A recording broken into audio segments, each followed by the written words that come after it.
types of pre-programmed automated actions, such as slowing a train, Shake Alert can reduce damage to our infrastructure and the resulting costs. It can mitigate some of the cascading disasters that often result from an earthquake, such as fires or flooding from broken pipelines. And then altogether, that can help speed our community's return back to normal and back to regular services that we expect. I gave some examples of what those different types of alerts and automated actions are. You'll see a couple more examples here up on the screen: shutting off water and gas valves. Maybe that alert can be piped into a hospital's or a school's intercom system so that vulnerable people who might not be looking at their phones, they can still get that notification. The Shake Alert system is best known for delivering free alerts to everyone's cell phones in the affected area, but this slide just goes to show that beyond just what we're most known for, there are a lot of options at our disposal to increase our preparedness and resilience to earthquakes. All right, let's see if I can play this little video. Now, some people might be wondering, okay, say I get an alert saying an earthquake's been detected, you'll be feeling shaking in 30 seconds. What do I do with that information? And what we recommend, as you'll see this little man on the screen doing, is that you drop, cover, and hold on. So that means you drop down to your hands and knees, you cover your head and the back of your neck with your arms, and if possible, go crawl under a table, a sturdy desk, some surface that can protect you. Because some of the largest causes of injuries during an earthquake are either from trips and falls, because all of a sudden the earth is moving, you can't stand up straight, or it could be something falling on you, flying glass, a bookshelf coming crashing down. So if you get to the ground, it prevents the earthquake from making you get to the ground. And if you're protecting yourself, you reduce your risk of those impacts or those crush injuries. We generally don't recommend evacuation just because, as I'll talk about in a minute, sometimes the warning time is short and you may not have enough time to evacuate. And then as you're walking out the door, you could be at risk for getting knocked over or something getting knocked over onto you. But what I will say, this is not always the best action for every situation. Maybe you're asleep when you get the alert, or you're driving, or you're near some really hazardous or flammable materials. There could be situations in which another protective action is better. So if you want to learn more about what you might want to do in some unusual situations, I recommend visiting the website of the Earthquake Country Alliance at earthquakecountry.org, step 5, and they'll have a lot more recommendations at your disposal. Now, I'm sort of wondering if the sound is going to work on this. Let's see, because I'm going to play you one little video that might answer the question, okay, how does this all actually work? Okay, it seems like sound's not coming through, so I'm just going to talk it out myself. The way that Shake Alert is able to detect earthquakes quickly enough to alert you before you feel shaking is that it relies on the different speeds that seismic waves propagate through the earth. So when an earthquake starts, waves of seismic energy propagate out from that epicenter like ripples on a pond. And that first wave that starts moving, it travels pretty quickly through the earth. It's called a P wave or a primary wave. Pause that video for a second. Here, I'm just going to go over to this slide since the sound's not working anyway. So when that earthquake originates, the first wave that starts propagating out, it's called a P wave because it travels really quickly through the earth, but it generally doesn't produce a lot of shaking that'll cause extensive damage. If you're near the epicenter, you might feel it as a sharp jolt, but the further away you get from the earthquake's epicenter, you might not even really feel it that much. It's those later, slower moving seismic waves, which we call S waves for secondary and surface waves. Those are the ones that cause a lot of that really damaging shaking, but those travel much more slowly. So throughout those 3 West Coast states where Shake Alert is currently available, we install and maintain seismic monitoring stations that are constantly monitoring ground velocity and acceleration, so that when an earthquake happens, those seismic monitoring stations, they're able to pick up on those P waves, which we as people can't really feel. Our seismic stations then very rapidly transmit that data to the Shake Alert processing centers. We have 4 on the West Coast, which use some pretty complex algorithms to crunch those numbers. And within a couple seconds, they can figure out, yep, that was an earthquake. It wasn't some sort of background noise. They'll recognize where it originated, how big it is or what its magnitude was, the area that it's likely to impact, as well as the intensity of shaking that those areas can expect to feel. Our processing centers, then they publish that information on a data server.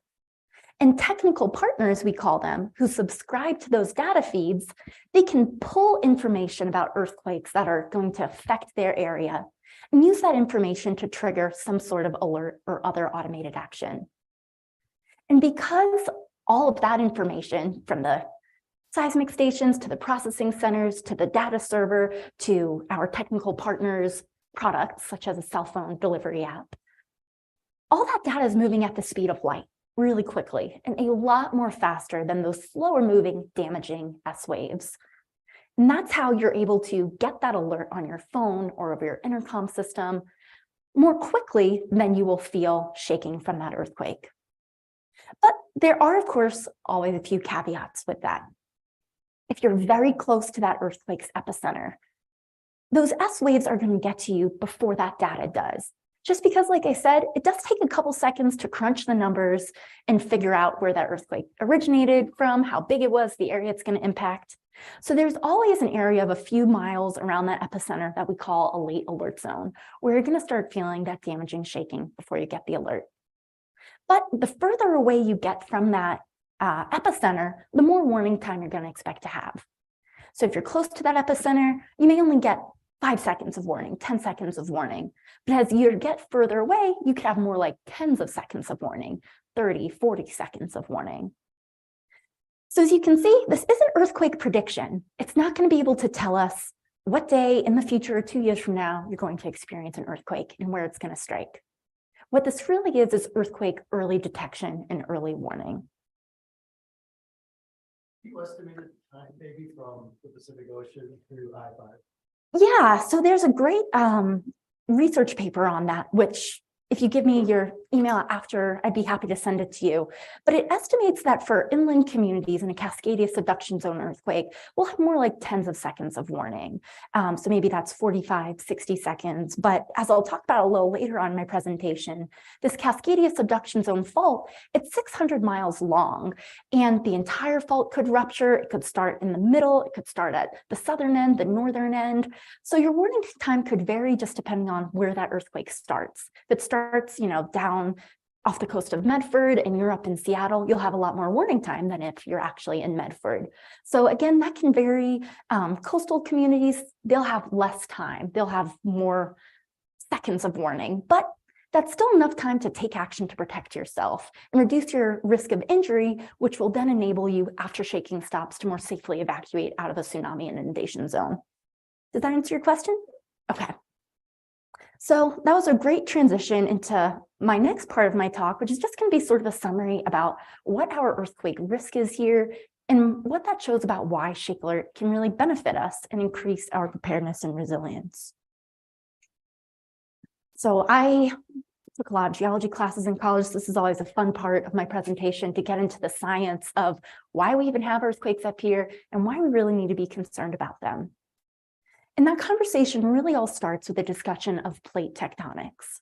You probably are all pretty familiar with that term, but just in case, plate tectonics is the scientific theory, widely accepted theory, that the outermost rigid part of Earth's crust is made of several interlocking blocks of rock, which are called tectonic plates.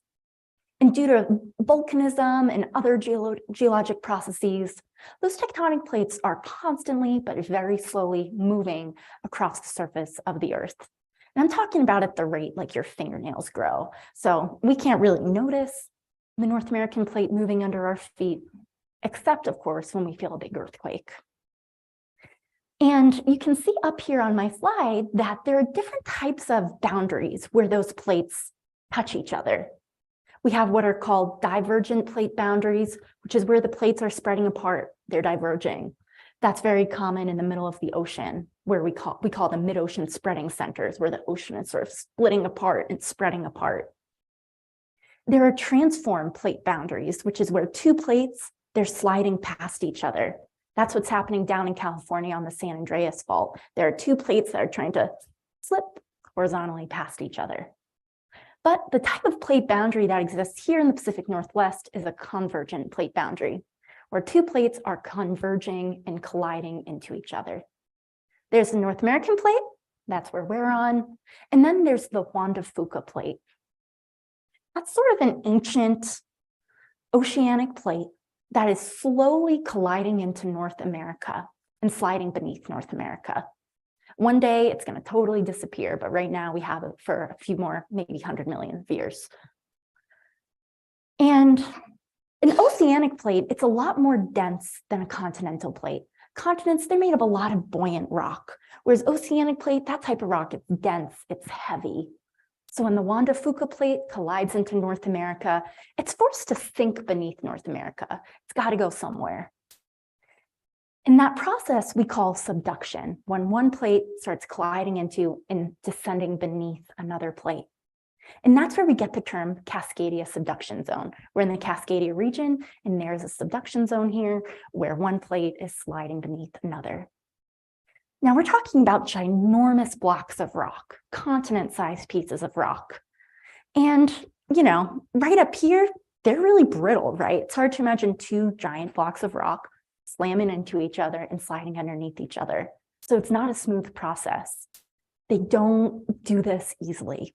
And these stresses, these forces of compression that are put on these tectonic plates, forces them to buckle and crumple and crack into faults, which is why we're at such a high risk of earthquakes here in the Pacific Northwest.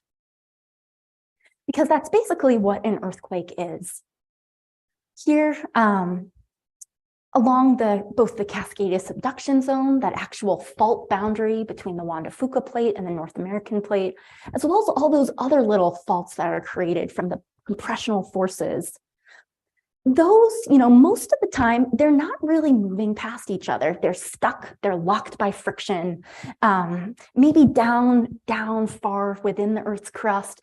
Things are hot and gooey down there. It's really easy for those plates to slide past each other. But up here near the surface of the Earth, it's cold, they're brittle, they do not like moving. So they get sort of locked together, and that force, that pressure, it builds and builds and builds until finally they slip all at once. And that's the process that creates an earthquake. An earthquake is the sudden movement of rocks along a fault line, which releases all of that energy which had been stored in those rocks, building up until they could finally overcome those forces of friction that lock together. Then they slip past each other, releasing all that energy in the form of seismic waves. You're probably pretty familiar with the term epicenter, but I also want to make you familiar with the term hypocenter, because earthquakes, they don't really happen up here on the Earth's surface. They happen a little bit further down. So that point within the Earth's crust where that earthquake starts, that's where we call the hypocenter. Whereas if you draw a line up to the actual surface of the Earth, that's the epicenter. That's the point we see on a map. There's one other term I want to talk about because it's going to come into a lot of relevancy when we're talking about shake alert delivering alerts, and that's magnitude and intensity. I have a good video for this. Again, not sure if you'll be able to hear it, but I can still talk it out. Magnitude and intensity are two ways of measuring the size of an earthquake. Oops. Magnitude is a fixed value. The amount of energy that's actually released by the earthquake. I have a little trouble with this, hold on. Okay, we'll move past the video. So magnitude is a fixed value. It's the amount of energy that's actually released by that earthquake. Whereas intensity is the shaking that we actually experience here. And that intensity, it's not fixed. It's really variable depending on your location. Is the soil beneath your feet, does it shake a lot like Jell-O, or not so much? Is it like really hard rock? So intensity will vary. The further away you get, the less intense shaking you're going to feel. And it's really a relative measure of how you experience shaking. Are your dishes cracking? Is your building collapsing? Are bridges falling down? Do you just feel a little shaking, or are you knocked off your feet? And the reason I bring those terms up is because the shake alert system, it's not going to deliver an alert for every tiny little earthquake that you don't even feel and that doesn't really cause damage. Those earthquakes need to meet certain thresholds for magnitude and intensity. So going back to our talk about the seismic risk we face, These forces of convergence and subduction, they put us at risk for 3 different types of earthquakes. The first type I'm going to talk about briefly is a shallow crustal fault earthquake. Talk about deep intraplate earthquakes, and then of course I'll talk about the big one. But Shake Alert, it's able to detect all of these types of earthquakes, give you a heads up, but the amount of warning time you get may vary. So when it comes to a shallow crustal fault earthquake, did any of you live through the 1993 earthquakes in Klamath Falls or Scotts Mills? Okay, so what did that feel like? Was it pretty intense shaking? Yeah. Yeah. Wow. That sounds pretty scary. So these shallow crustal fault earthquakes, what causes them is when the overriding plate, the North American plate, is cracking and crumpling into faults to help accommodate some of those pressures coming on it from another oceanic plate just colliding into it. These faults are really close to the surface of the Earth. So when an earthquake happens, they can feel really intense because they're right under your feet. They might not have a high magnitude. They might maybe be only a magnitude 5, for example, sort of moderate. But because they're so close to the Earth's surface, they can have a pretty high intensity. Like you said, feels like a semi-truck ramming into the house. Because these earthquakes originate really close to the Earth's surface, you don't get as much warning time because those S waves, they don't take as much time to reach you at the surface of the Earth. So with these types of earthquakes, you may only have seconds of warning, which might not sound like a lot, but it's enough time to protect yourself. The second type of earthquake we can experience here in the Pacific Northwest is a deep intraplate earthquake. These earthquakes are happening in the crust of that subducting Juan de Fuca plate. So they're happening many, many kilometers down below the surface of the Earth. Within the crust of that fault that's bending beneath North America, as it bends, it's crumpling, cracking into faults. Plus, there's a lot more temperature and heat down there, which can also cause it to crack into faults. Did any of you live through the Nisqually earthquake in 2001? That was in Alaska, right? Near Olympia in Washington. So maybe not as much experience here with that one. Those earthquakes, they occur much further beneath the Earth's surface. So sometimes their intensity isn't as strong because it takes more time for those seismic waves to propagate to the Earth's surface. They lose some of their energy, but they can affect a much broader region because those waves can travel further before they reach the Earth's surface. One of the benefits here is if you're in a region that's further away from that earthquake's epicenter, you will receive more warning time because it's going to take a lot more time for those waves to get to you. But on the flip side, it takes more time for those waves to get to our seismic stations as well. Last earthquake I'm going to talk about the most is a Cascadia subduction zone earthquake, which of course we call the big one. As I mentioned earlier, this is the fault that is the boundary between the Juan de Fuca and the North American plates, stretching about 600 miles offshore from Northern California to Vancouver Island. And when this earthquake happens, imagine you have a zipper and you're just unzipping either all or part of that fault. It's 600 miles long, so that's a lot of energy you can release.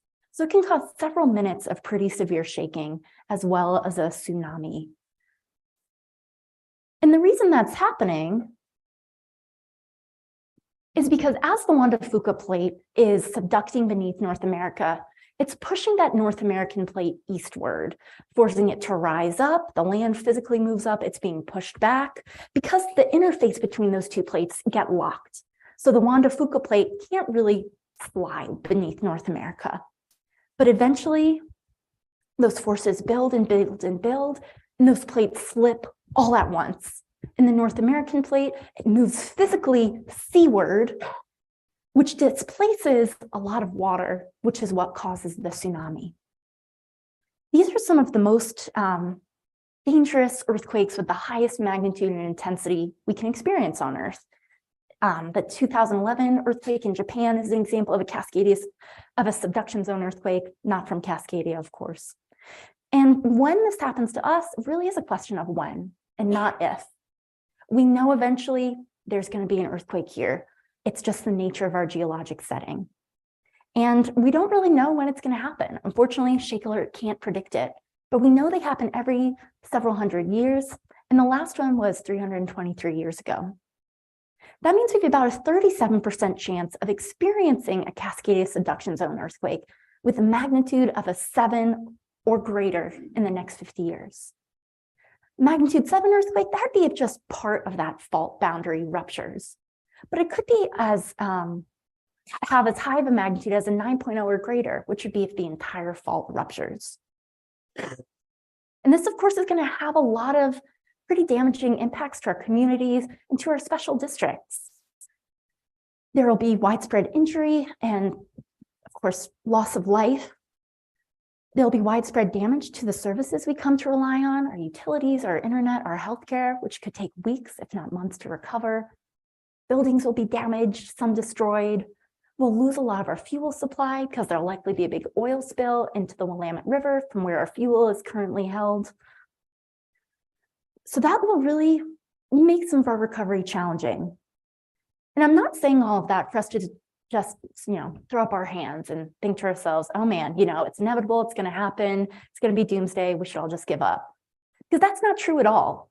We can't control our hazard, right? We can't control the fact that we live in an area with a high seismic risk and that we're going to experience earthquakes, whether it's the big one or more of a run-of-the-mill shallow crustal fault or deep intraplate earthquake.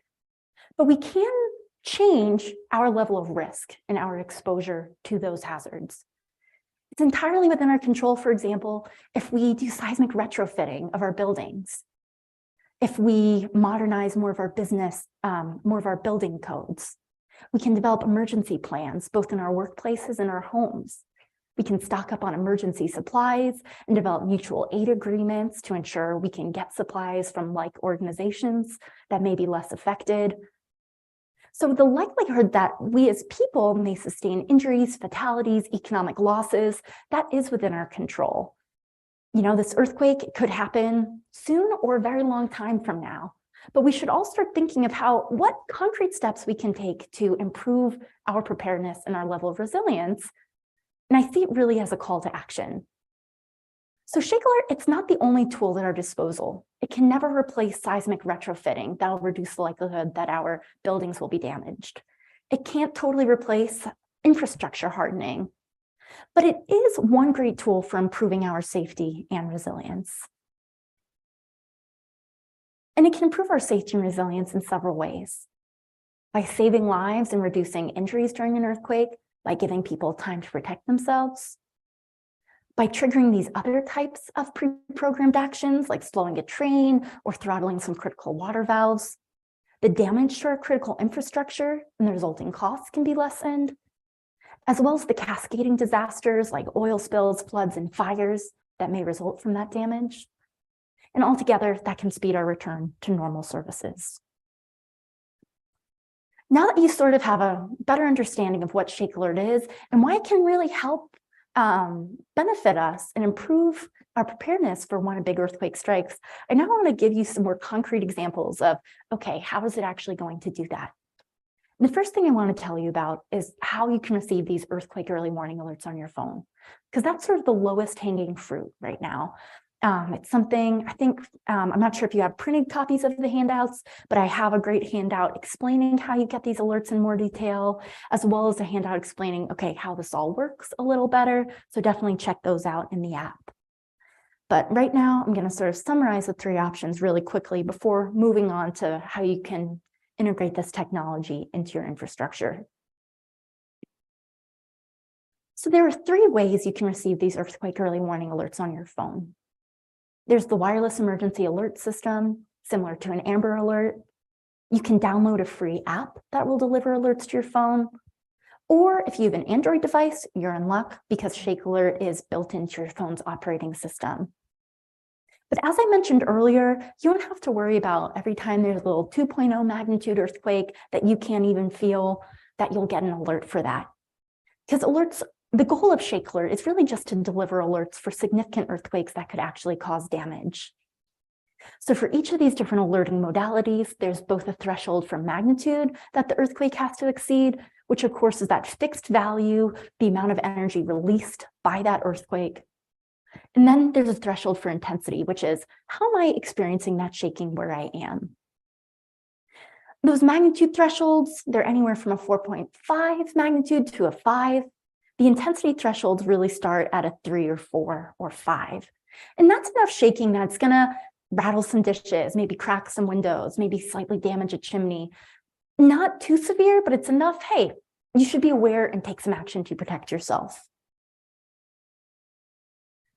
Getting into this in more detail, the most universal type of alerting we can all get is through the Wireless Emergency Alert System, or WEA. It's very similar to an Amber Alert, automatic on pretty much everyone's cell phones as long as emergency alerts are enabled, so make sure you have that turned on in your settings.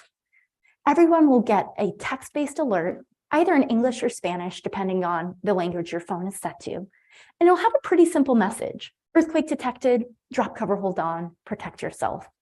And it'll also have that really distinctive alerting sound. The benefit of this, you don't have to sign up. Everyone's going to get it. If there's a big earthquake in your area that's going to affect you, you will get a WEA alert.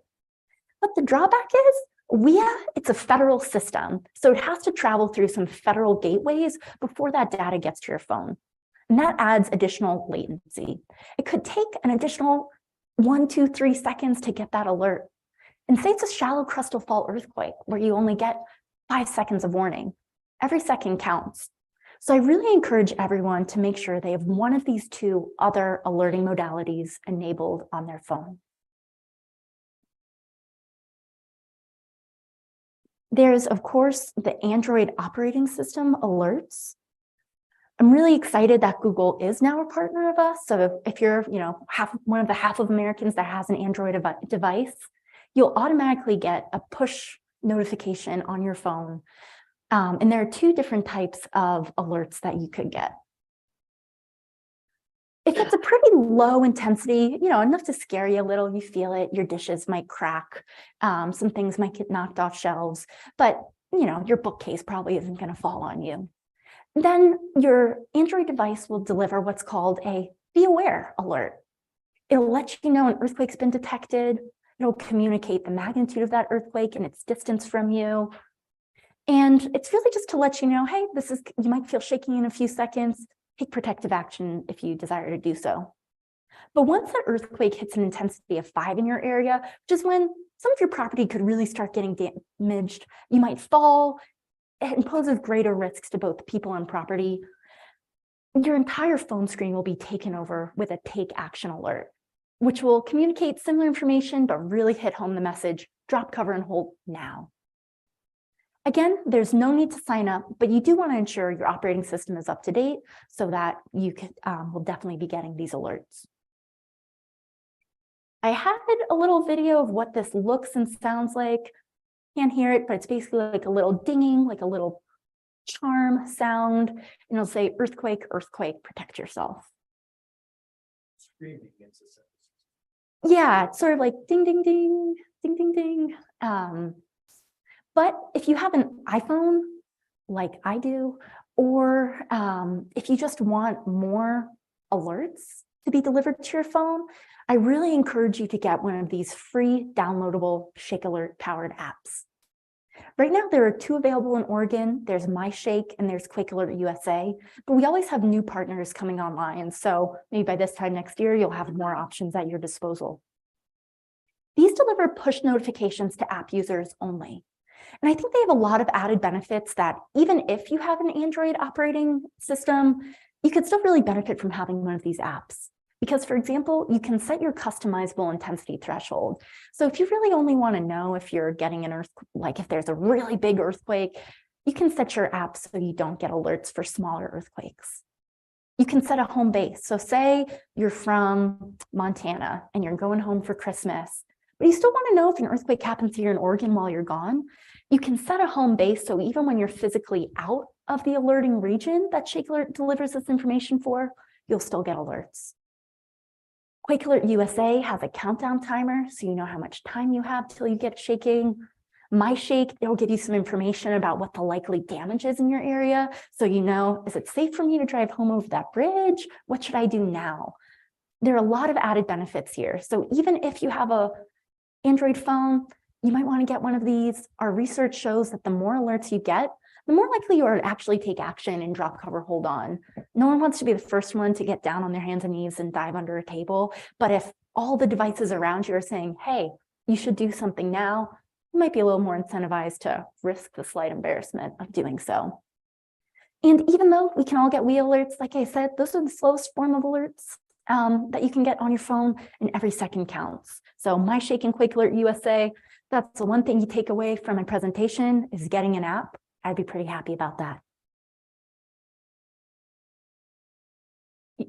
This delivers a similar sound, and as you can see, a little push notification will pop up on your phone, letting you know an earthquake's been detected, its magnitude, and telling you to drop, cover, and hold on. That's for My Shake. And then for Quake Alert USA, pretty similar, except you'll also get that countdown timer. And it'll let you know the intensity of shaking you can expect to feel. Magnitude, maybe not always a great measure of what you're actually going to experience because it's the same for everyone, no matter how far you are. Intensity lets you know what's going to happen right here where I'm standing. That's sort of the intro part of this presentation. Now you know how you can get these alerts on your phones, tell your family, tell your neighbors, tell your coworkers. But now I'm moving on to how do you actually integrate earthquake early warning directly into the infrastructure of your special district. Because in addition to getting these alerts on your phone, you can directly integrate them into your mission critical facilities and systems so they trigger some other type of alert or pre-programmed action that can help keep your people and your infrastructure safer. I'm going to start by giving you some real-world examples of how organizations like yours are using earthquake early warning technology, and then I'll get into how could you do that as well. The first case study I'm going to tell you about is the Menlo Park Fire Protection District, which is a pretty big fire protection district down in the Bay Area. San Francisco, just like us, is at risk of experiencing a big earthquake. For them, it's the San Andreas Fault and the Hayward Fault. Here it's Cascadia, but they could have similar impacts. They knew that when a big earthquake strikes, a lot of times it causes fires. That could be because oftentimes gas lines break, so there could be gas fires. Flammable items might get knocked over by the shaking.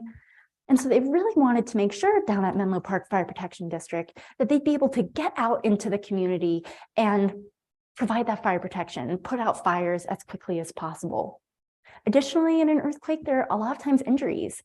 People commonly broken glass on your foot because windows are breaking, pictures are falling down and smashing. People might get hit by something. So they also wanted to make sure that their paramedics and EMTs could get out and provide that emergency first aid. So they decided to integrate Shake Alert into the control and communication systems of all of their district's fire stations, so that when an earthquake occurs that meets their pre-selected thresholds for magnitude and intensity, a variety of pre-programmed actions will begin. The most basic level, they wanted to keep their people safe. They didn't want their own people to get injured, so they made sure to integrate into their intercom systems a Shake Alert powered warning, letting their employees know an earthquake's been detected, drop, cover, and hold on. But they also used Shake Alert to automatically turn on their emergency lights so their employees can actually see what they're doing and not get injured in the process of trying to drop, cover, and hold on. Additionally, at all their fire stations, Shake Alert technology would automatically shut off all of their gas-powered appliances in the stations. They didn't want to spark a fire at their stations while they're supposed to be out putting out fires. So this will reduce that risk. And finally, Menlo Park Fire Protection District also uses Shake Alert powered technology to automatically open all engine bay doors. If an earthquake can be of a high enough intensity, sometimes those engine bay doors can jam, either because something goes wrong within the actual machinery that opens and closes them, or maybe you lose power. So by automatically opening those engine bay doors, you can reduce the risk of jamming and allow ambulances and fire trucks a greater opportunity to safely egress and get out into the community. And I do want to emphasize that because Shakler is earthquake early warning, this example and the other examples I'm going to provide, they'll be able to trigger these actions before shaking begins at that location. The second case study I want to tell you about is from the city of Grants Pass, which was another early adopter of Shakler technology here in the state of Oregon. Grants Pass integrated Shakler directly into the city's water distribution system.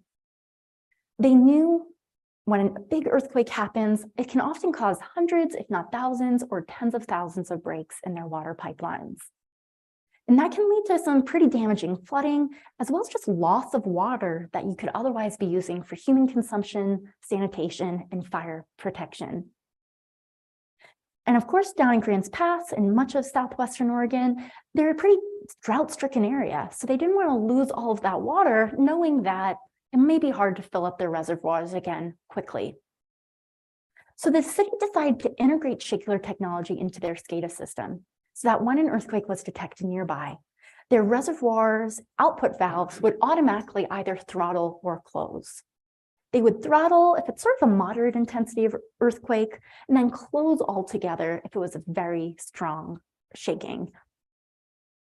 The idea here is that this would give them time to go evaluate what the damage is in their water distribution system, and that if they find out, man, like we cannot get this water flowing through the system for a while, there's too much damage, at least theoretically, there would still be water in that reservoir. The city estimated that if its 5 million gallon reservoir was even just 2/3 full, there would be enough water to provide everyone in the community with 10 gallons a day for 30 days, even if it can't go through the pipelines and they need some other more manual distribution system. After a Cascadia earthquake due to damage to our transportation grid, it might be a few days before aid starts flowing in with bottled water. So they wanted to make sure theoretically, people could still at least get water physically from the reservoir. They're taking a phased approach to Shake Alert, and the next step of this process, they're also planning to integrate this technology into their new water treatment plant. It's currently under construction, but scheduled to go online in 2026 or 2027. The idea here is that Shake Alert would automatically slow down or stop all of the pumps at their water treatment plant. A lot of times those really quickly rotating loads, if they're suddenly exposed to intense shaking, they can get totally chewed up and damaged. Pumps, of course, are very expensive to replace, so they decided they would just slow them down so that they're not going to be irreparably damaged, reduces cost, and lets them get back up and treating water again as soon as possible.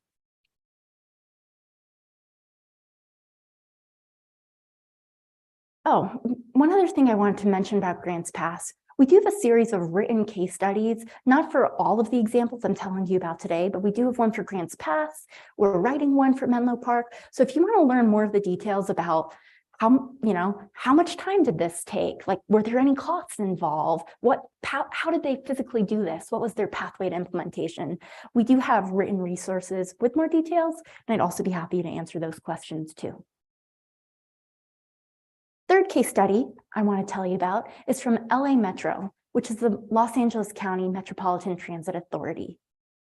I think this is another really exciting example because they're also taking a phased approach to use Shake Alert to trigger a couple different types of alerts and actions. LA, just like in San Francisco, they're at high risk of a pretty damaging earthquake on the San Andreas Fault.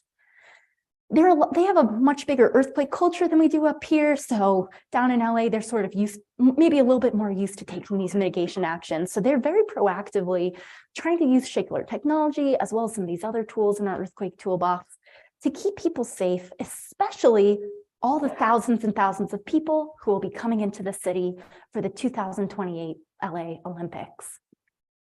They decided to take a phased approach to using Shake Alert to both protect their own drivers and riders, as well as the broader community. The first phase has already been completed. They first integrated Shake Alert into the intercom systems of both their operations center and headquarters, as well as their bus and rail facilities. That way, employees working at those locations, they would get an alert that shaking is coming, and they could take action to protect themselves.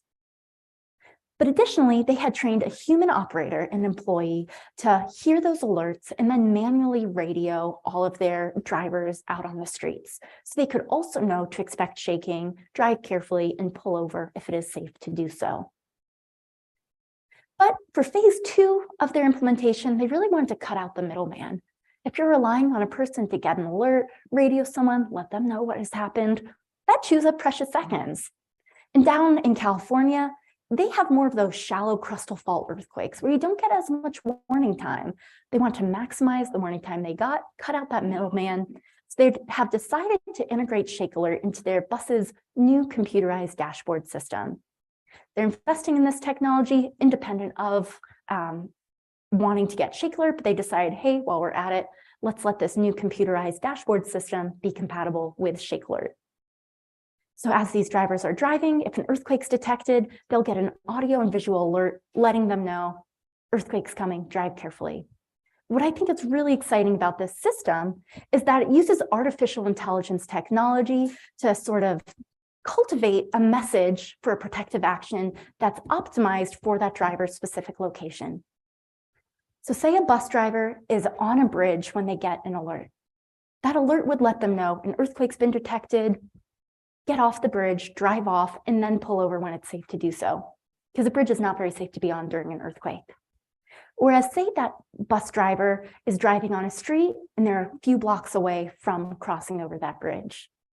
Instead, that alert would say, don't cross the bridge, pull over now if you can. So I think that's a really exciting way of using artificial intelligence to optimize how we can benefit from an earthquake early warning system. But for the last phase of their project, they wanted to make sure that other drivers on the road could get this message as well. LA Metro owns several electronic digital message boards, roadside message boards. And so they're going to integrate the messages that those message boards can display with Shake Alert technology so that they can let other drivers know an earthquake's been detected and drive carefully.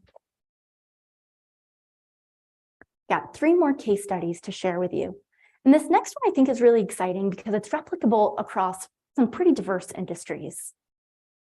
The Allen Institute is one of the latest companies to be utilizing earthquake early warning technology. They're a bioscience research institute in Seattle. And they do a lot of research in labs where employees aren't allowed to have their phones and where they're surrounded by a lot of really heavy equipment that could pose a crush risk. They have these heavy vibration isolation tables that could roll in and smush you. They weigh hundreds of pounds.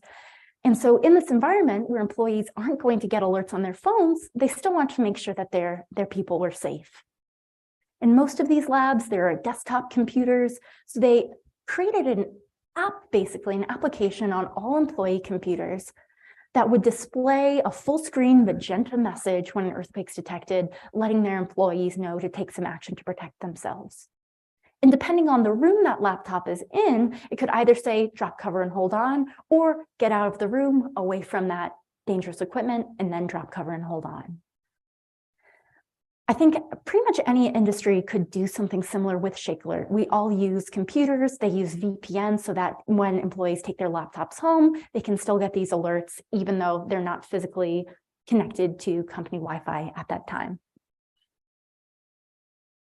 This is another great example from a transportation district.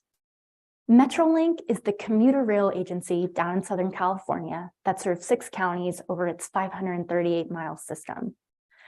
They integrated Shake Alert into their existing positive train control system, which is used to automatically stop and slow down trains if there's risk of collision or other possible incidents that could cause derailment. Now, when an earthquake's detected, those trains will automatically slow down and stop as well. It takes several seconds to slow a train down from 70 seconds to 40 seconds, but they thought even if we only have 5 or 10 seconds of warning, that's enough time to get that process going. Every bit of speed that you can take away reduces risk of derailment and protects riders and employees. But by slowing and stopping those trains, it also enables Metrolink to go out and check their tracks before resuming service. And then the last case study I want to tell you about is also an Oregon case study. Just this fall, the Medford 549C school district became the first school district in the state of Oregon to have integrated Shake Alert into the intercom systems for all of their school buildings. There are schools in Washington, California, but they were the first ones in Oregon. Now, when an earthquake's detected, students will all hear a message letting them know an earthquake's been detected, drop cover, hold on. And they regularly train the students in how to respond to that, just like you would a fire drill. They have annual earthquake drills on the Great Oregon Shakeout Day so that students actually know what to do if they get an alert. And this will protect over 14,000 students and over 1,000 employees. I think this is even though, special districts, none of you probably work for a school system. Again, this is really replicable across broad industries. If you have an intercom system, two-way radio system, voice over internet protocol phone system, those can also be programmed to be listening for alerts from the Shake Alert server and responding with broadcasted messages. At this point, I want to transition my presentation to letting you know, hey, if this sounds exciting to you, I've sort of gotten the gears in your head churning about how you might want to utilize earthquake early warning in your organization. There are a couple different pathways you can take to integrating it directly into your facilities and systems. Because the U.S. Geological Survey's Shake Alert system, it actually detects earthquakes from real-time ground motion data. It uses algorithms to crunch the numbers and figure out where that earthquake started, its shaking distribution, its magnitude, and then it publishes all that information on a message server. But we really rely on our partners to be subscribing to that server, listening for regionally relevant information, and then using that information to trigger some type of automated alert or action.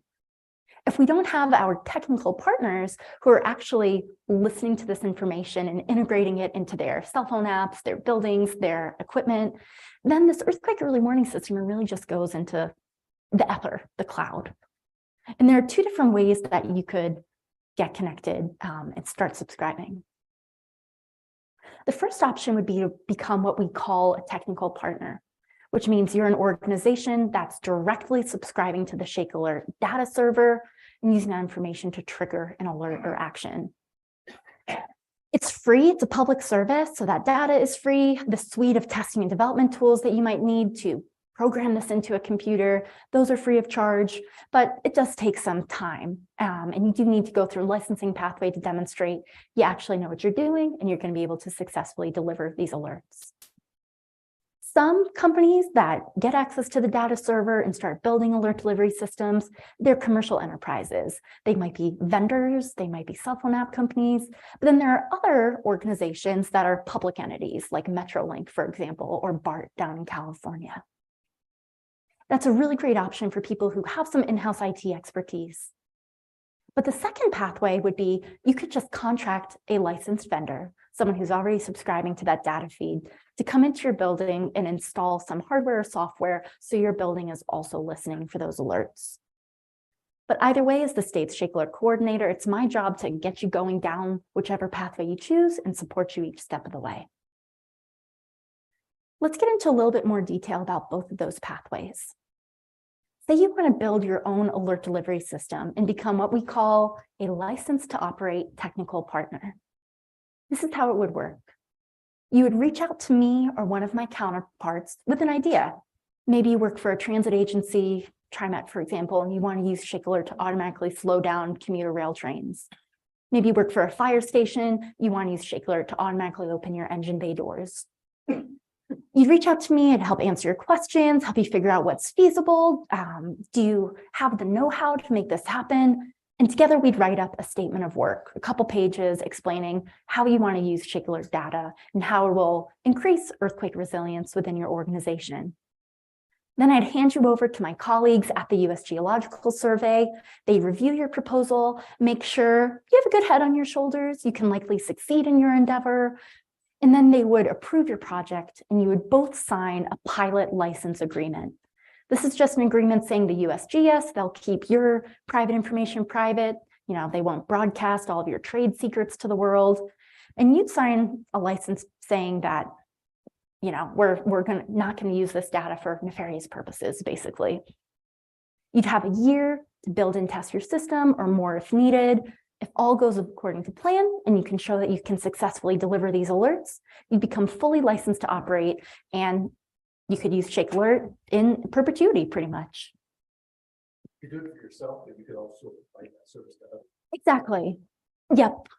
So you could either just use this in-house, or you could sell your service or your product. If you want to get started down this route, what I recommend is you first examine, is this actually feasible for me? Because you'd want to make sure that you understand some of the technical and coding considerations involved, and that you could meet the US Geological Survey's guidelines for technical performance. So that's sort of where I come in. We have a bunch of different sort of how-to guides letting you know what you should be aware of, but myself and my counterparts in the other 2 states can answer those questions as well. The performance metrics that you should be aware of before going down the road to become a technical partner are as follows. First, whatever alerts or automated actions you're triggering, they need to be fast enough to be effective. If you only have, 5, 10, 30, 45 seconds of warning, every second counts. So the US Geological Survey requires all of its technical partners to be able to receive, process, and distribute these alerts within 5 seconds, 95% of the time. Additionally, any technical partner would have to demonstrate redundancy, system security, and constant monitoring so that your system is reliable as well. So for example, you need to maintain state of health monitoring so that you're still connected to the Shake Alert data server and that you'll be able to deliver an alert if you get some information from that server. You want to make sure that your system's secure, that not just anyone's getting access to that data feed. And you want it to be redundant enough so that if one little piece of the system goes down, your whole alert delivery system doesn't collapse. And then the last big performance metric a partner would have to meet is that you must be able to handle Shake Alert message handling criteria. So what I mean by that is that when this information is published to the Shake Alert data feed for an earthquake, a lot of times several different little bits of information are published. And that's because earthquakes change and grow over time. So say there's an earthquake on the Cascadia subduction zone, and that entire fault is rupturing, unzipping along its entire length. Well, it just starts from one section, right? So when first just a little bit of it ruptures, that might be just a magnitude 6 earthquake. Then more ruptures, now it's magnitude 7, more magnitude 8. So maybe at first, your location, you wouldn't have felt enough shaking to trigger an alert or action. But then as the earthquake grows, it is now regionally relevant to you. So you'd want to make sure that you could sort of handle that updates and change your response accordingly. If you determine, yep, okay, we can do it, we have IT people, they're great, they can make that happen, that's when you then start working with me on your statement of work, which is just a few-page document. You're not, writing a novel. And it would just describe how you plan to use this data and how it would contribute to risk reduction. You provide some technical background information. How is this actually going to work? How do I think I'm actually going to trigger this alert or action? And then you'd want to provide a provisional plan about how you expect to meet those technical performance guidelines, as well as an idea for how you train your employees for how to use this system. It's just preliminary, this is just your original idea, so it's not like it's set in stone. This is just introducing to the USGS and your staff what your ideas are so that over the term of your license agreement, you can develop those ideas further. Once we've written that and you submit it to the USGS, they like your idea, you both sign that pilot license agreement, which just gives you access to the Shake Alert message server. Once that license is signed and you're good to go, not only do you get free connection to the server and all of that data coming in about earthquakes as they're detected, but you also get access to a GitLab wiki, which has a suite of testing and development tools. So we don't just leave you hanging, we'll give you a lot of resources so you can actually program your connection to the Shake Alert server. To be honest, I do not have an IT background, so some of these terms, they might be as alien to me as they may be to you. But some of the types of tools that are provided include example code for when you're coding your system, examples of what those messages will look like so that you can program your system to be looking out for that type of information. You'll know how to subscribe to it. And you'll also get access to what we call a scenario server, which is a system that lets you create simulated earthquakes, so you can test to see if your system's responding as it should if a real earthquake happened. You could use all of these tools to build and test your system. And during this time, you want to be ensuring that you can meet those technical performance guidelines that I mentioned earlier. Being able to detect a loss of connection and being able to take automatic action to restore that connection. You want to be sure that you're delivering those alerts quickly and meeting those other performance benchmarks I mentioned earlier. You also want to be sure that you've developed an education and training plan. It needs to be written by the time your license agreement expires, and then you have another 6 months to actually put it in place. So once your system's performing well, you're ready to start training your employees. You'd meet back up with the U.S. Geological Survey, and you'd convert your license to a fully licensed to operate status. So up and until then, you'd been in test mode, you'd been building and testing your system, and this is when, okay, you're good to go, you built it, it's working according to plan, and you get a license to deliver those alerts. If you were a commercial vendor, like you were asking about earlier, sir, this would be the point at which you could start selling this product to others. Or if you're just using this in-house, it's when you can really start distributing those alerts widely, not just in a test mode. After that, you're pretty much good to go. You need to show ongoing reporting and accountability. So once a year, you'd submit a short written report to the USGS, letting you know, yep, we're still using this alerting system for how we planned. We haven't changed it. There aren't any new features we've added, and we are still performing according to those benchmarks.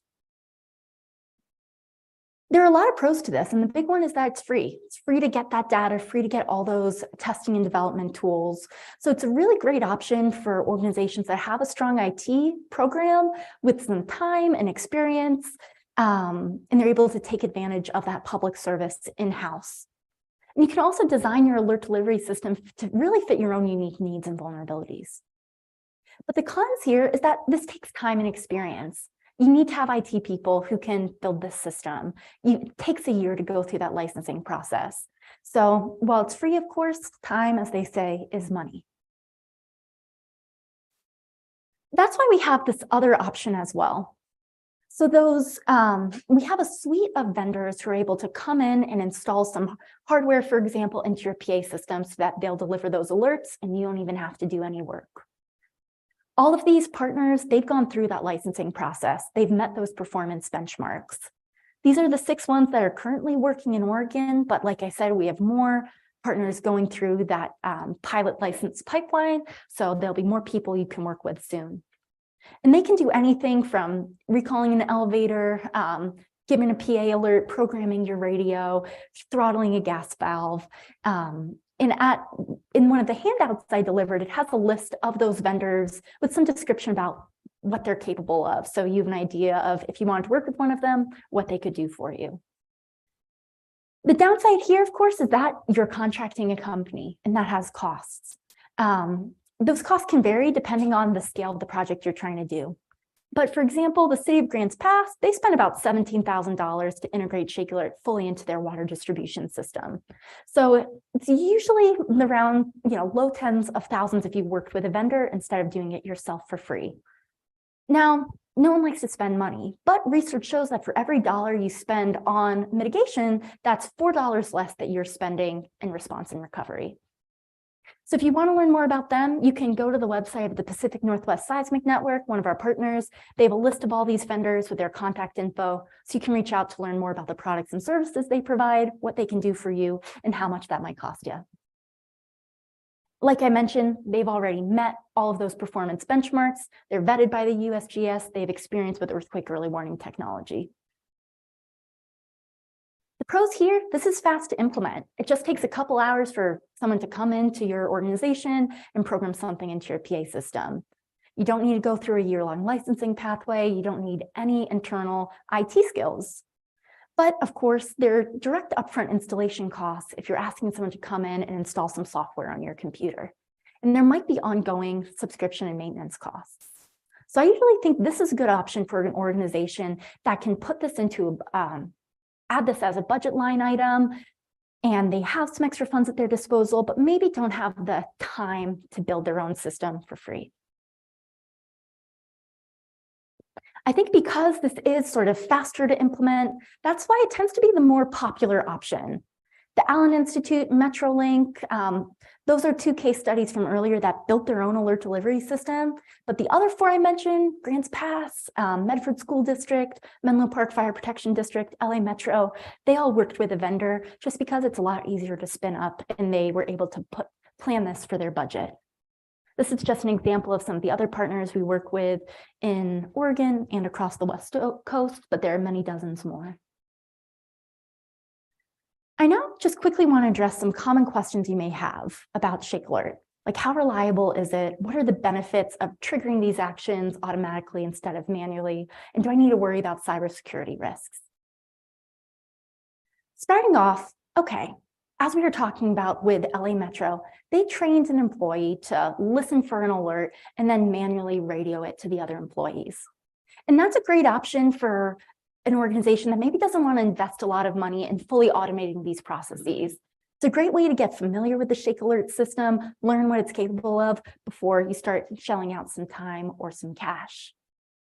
But of course, that does increase the opportunities for human delay and error, and it could reduce the seconds that other people in your organization have to take action to protect themselves.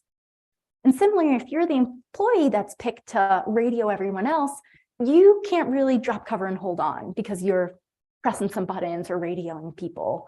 So I think there are safety benefits of fully automating this, but you can still just use those cell phone apps or other alerting modalities just to increase awareness without automating anything at all. Another question you might have is, okay, I want to use Shake Alert to maybe close some critical valves in my water distribution system, but I don't want that to happen for any earthquake. I really just want it to happen for a big Cascade subduction zone earthquake. Well, whether you become your own technical partner or work with a licensed vendor, you can customize those thresholds for your pre-programmed actions. And there are a couple things to keep in mind. If you set a low threshold, you might get alerts more often, and maybe for earthquakes that you really didn't need to be worried about. But like I said earlier, earthquakes grow over time. So if you set that threshold lower, you'll get more warning time because you have those additional seconds it takes for an earthquake to grow enough that it reaches a higher threshold. But if you set that earthquake at a higher threshold, you're not going to have quite as much warning time, but you do sort of design a more fault-tolerant system that's less likely to trigger an action for a small earthquake that you don't need to worry about. So it really just depends on whether you want a little bit more warning time or if you want your system to not be triggered quite as frequently. There is. So the minimum magnitude is a 4.0 and the minimum intensity threshold is a 3.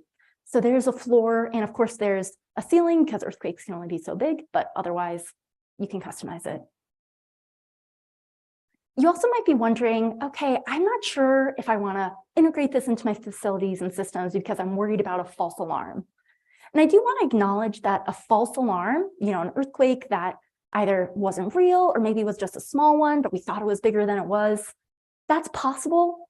And so is a missed event, like maybe a small earthquake that the Shake Alert system should have alerted for, but it didn't quite pick up. Both of those are possible, but they are very rare. For every 70 successful alerts that the Shake Alert system has generated since it began public alerting in California in 2019, there's been 1 false alert and 3 missed alerts. And that averages out into under 1 false alert and 1 missed event per year. But that's not just happening anywhere, everywhere, all the time. False alerts and missed alerts, they're more likely to be generated in certain geographies where earthquakes are a lot harder to detect. One example would be a really small offshore earthquake that doesn't affect people on land, but technically it's still within our alerting region, so Shake Alert should have detected it. I'm not talking about a big cascaded subduction zone earthquake. I'm talking about maybe an offshore 4.5 earthquake that we can't feel. Sometimes those are hard to detect, so you might have a missed event. But again, none of those missed events have ever actually impacted people on land. If it's a big earthquake offshore we have to worry about, the Shake Alert system will pick it up. False and missed events are also more likely to happen near a border with a state or country that doesn't use Shake Alert. So say there's an earthquake that happens right over the border with Idaho, but it still causes shaking here. Because we don't have sensors in Idaho that are interfacing with Shake Alert, we only have ones on the Oregon side, for example. So it might get a little bit of information wrong about that earthquake. Generally, it doesn't, but of course it's possible, and that might be why it would happen. And another area where you might get a false or missed alert would be in an area with low seismic risk or low population density, just because we don't have as many seismic stations out there detecting earthquakes. So if one goes offline or picks up some background noise, it could sort of cause a little glitch and send you a false alarm. But these false and missed events only affect people nearby. So say one does happen in a really rural area, if there's no one nearby to get that false alert, it's like if a tree falls in the woods, but no one hears it, did it really make a sound? And there haven't yet been any false or missed alerts that have actually impacted anyone in Oregon, whether it's, they should have gotten a cell phone alert, but they didn't. An alert, was issued when it shouldn't have. So this hasn't actually caused any problems, but it's something to be aware of. Theoretically, it is possible and it could happen. You might also be wondering, okay, how has Shake Alert performed in recent earthquakes? Just because we're running a little low on time, I think I'm just going to talk about the Ferndale earthquake that happened on December 20th down near Eureka.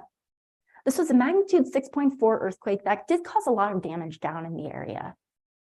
But Shake Alert was able to give many people in Northern California, as well as Medford, the Bay Area, other places that felt some shaking, a heads up. You can see that black dot is where Shake Alert estimated that earthquake happened, where it originated. That little gold star is where scientists later confirmed was the actual epicenter. So you can see that location estimate was pretty much spot on, and so was the magnitude estimate. That red circle around the black dot, that's the late alert zone. That's where seismic waves had reached before an alert was delivered, because it does take a couple seconds to crunch the numbers before an alert can be sent. So people within that red circle, they did feel shaking before they got an alert. But as you look out from there, that next circle, that's 10 seconds later. So people at the edge of that second circle had 10 seconds of warning. That next circle out from there, they had 20 seconds of warning. So 3 million people in Northern California and Southern Oregon still received an earthquake early warning alert, most of whom had time to take action to protect themselves. This was the largest earthquake that's been detected by the Shake Alert system and alerted, and the largest amount of people who got alerts from it since it began alerting. So a really great example of, yep, it's working, it's performing well. And then the last question I sort of want to answer is, I'm sort of worried about integrating Shake Alert directly into my facilities because I'm anxious about connecting it to an internet-facing server. Does that pose cybersecurity risks? Shake Alert is considered a highly valued asset by the Department of Homeland Security, which means it's subject to some of the highest standards for infrastructure, for cyber infrastructure that the government has, and it also meets industry standards as well. So here's what it looks like. You can see at the bottom of this graphic, we have what's called the data layer. That's where the data is coming in from our seismic stations and getting to those 4 redundant processing centers. Then they move to what we call the production layer, which is where that data is crunched and we detect the earthquake, we estimate its characteristics in that next level of data server. And then at the top, we have what's called the alert layer, which is where an alert is actually, a message is actually issued to subscribers, letting them know an earthquake's been detected, and here's how it's going to impact you. Only a few select vetted U.S. Geological Survey administrators actually have access to that data and production layers. So only a few people have access to get into that back end where alerts are actually sort of being propagated. All subscribing technical partners, they only have read-only access to that alert layer. So there's no way for anyone else to get into the data and production layers unless you're a USGS administrator with 2-factor authentication and a hardware token. And those servers, they're not located in the cloud, they're not internet facing, they're fully on site. The alert layer is the only internet facing component. They're constantly monitored to detect any uncommon activity, and those security tests include weekly vulnerability scans, monthly patching, and annual penetration testing by an outside firm. So from the Shake Alert side, it's really secure, but of course, partners, you also want to make sure that your system is secure as well. I want to wrap up my presentation before we go into Q&A by saying that you can all be advocates for earthquake early warning within your own communities. The lowest hanging fruit, just inform your family and coworkers how they can receive these alerts on their phone. Those alerts, that's really what's going to keep individuals safe, allowing us time to protect ourselves, drop cover, hold on, so people are less likely to get injured. So if there's one thing you take away from today, easiest thing you can do, just let the people in your life know about these free downloadable apps so they can also be alerted ahead of shaking. While those apps, they're great for keeping us safe, what's really going to improve our community-wide resilience is integrating Shake Alert into your facilities and systems to mitigate damage to our infrastructure. So if you walk away from this presentation excited about what Shake Alert could do for you, talk to your facilities operators, your emergency managers, let them know that this is a tool they can put in their toolbox. Whether your organization chooses to build your own alert delivery system and become a licensed to operate partner, or an end user that pays for the products and services of a licensed vendor. But of course, if we don't know how to actually respond when we feel shaking or get an alert, Shake Alert's not going to be very effective. So you could also be advocates for holding earthquake drills within your organizations and households. On the Great Oregon Shakeout Day, it's the third Thursday of every October, the world's biggest earthquake drill. So that's a great opportunity to practice your drop, cover, hold on within your workplace and home. Or if you do end up becoming a partner of the Shake Alert system that integrates this technology into your facilities, you could also test that using our scenario server with a simulated earthquake.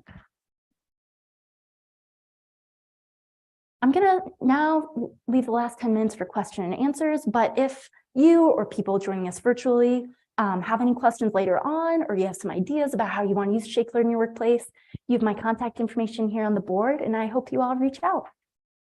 Yes. So there are about 4,000 special districts in California, Washington, and Oregon.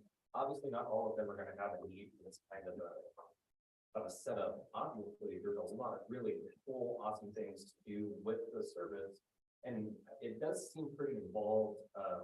A lot of the districts are pretty small. So are there any kind of technical assistance opportunities, any kind of maybe grant or some kind of funding opportunity for pretty small ones that operate critical infrastructure that would be impacted for that? So probably a big grant program that some of the larger partners work with is BRIC, or hazard mitigation grant programs. But I know the processes for applying for and receiving funds can be a bit onerous. So I don't know if that's always appropriate for it might be challenging for a smaller organization. And just one other thought I have, I know in Washington, there's a bill going through the state legislature to change their seismic safety rehabilitation program so that fire stations, police stations, hospitals, they can use that seismic rehabilitation grant funding to also use earthquake early warning technology. I'm hoping that inspires Oregon to do the same, to include that in addition to structural retrofitting, but I'll have to think if I can track down some more grants and I can email you.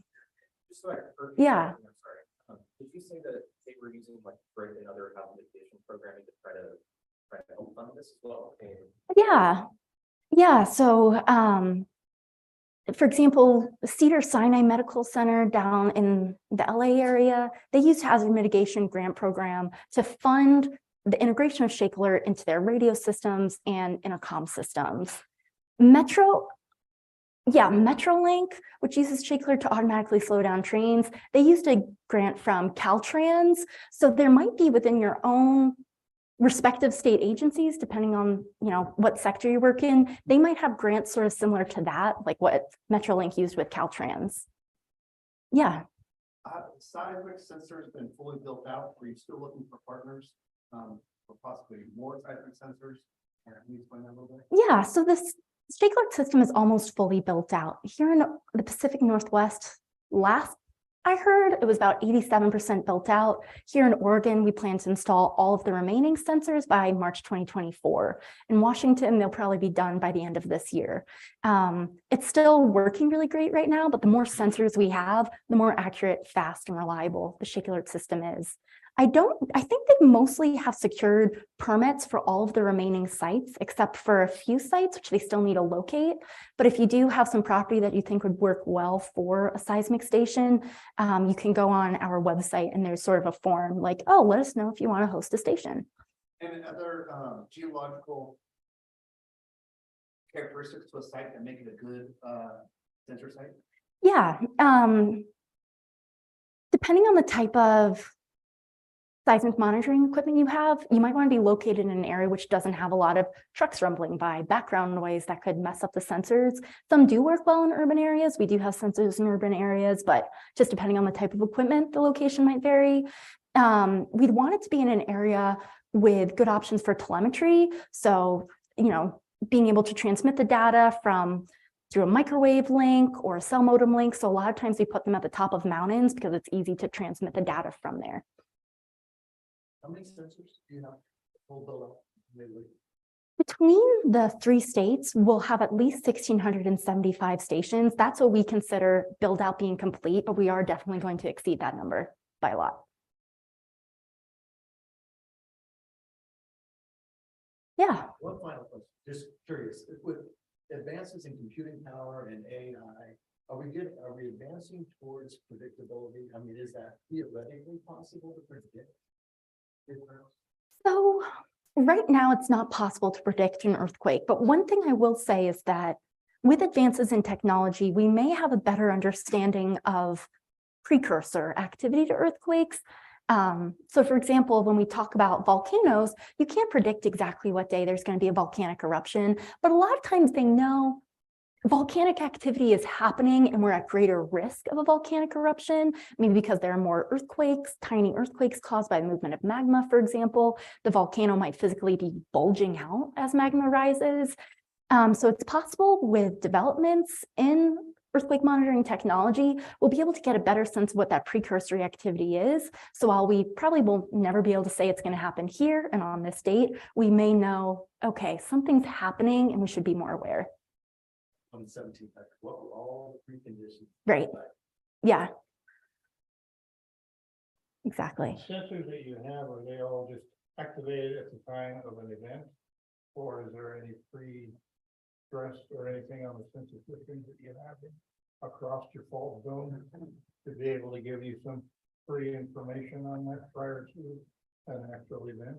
So the sensors, they're constantly monitoring ground motion and collecting that data because they're used not just for earthquake early warning, but also just general scientific research. So all of that data, it's constantly coming in. It's not just activated when an earthquake happens. But what the algorithms do, they're able to parse out that data to know what's sort of background noise versus, no, this is now an earthquake.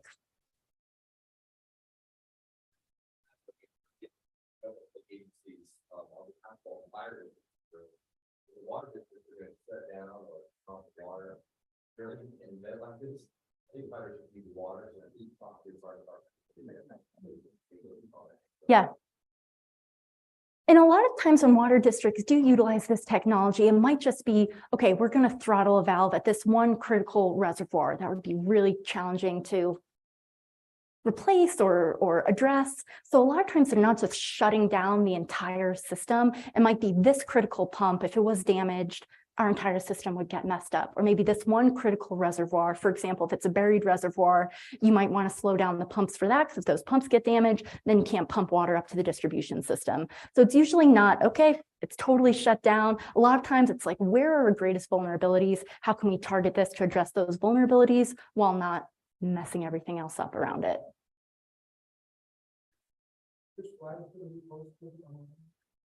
That's a great question. Yes, the slides will be available online for you to be able to access. Great.